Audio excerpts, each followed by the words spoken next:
With you again is Father Matthew Zaytuna, and the topic from Johannine literature that we will consider today is from chapter 10, verse 30. The Father and I are one. This verse can be taken in a few different ways, and we'll look at two of them. First is the immediate application of the setting. The context here is that Jesus is able to protect his sheep because of his relationship with his Father, who is greater than all. We even see Jesus mention a few verses earlier that no one can take the sheep out of his hand. But then he goes even further later on and says that no one can take them out of the Father's hand.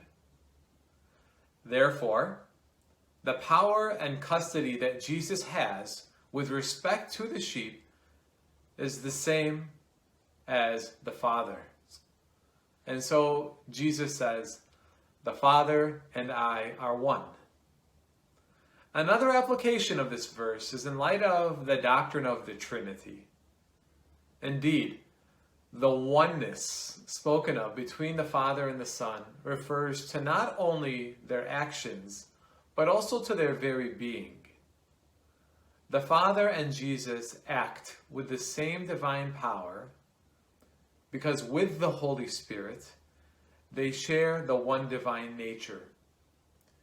This relationship is the mystery of the Blessed Trinity, which lies at the heart of the Christian life.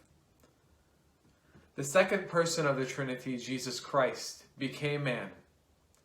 And this is so that human beings might come to share the eternal blessedness of the Trinity.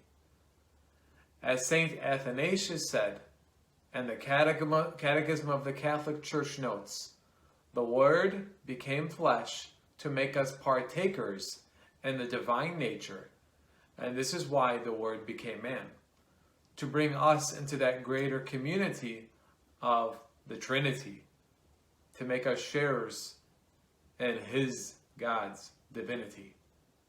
Our very Chaldean liturgy says to Jesus, "For you have assumed our humanity, that we might live in your divinity." Sharing in God's Trinitarian life is the very pasture to which the Good Shepherd comes to lead us.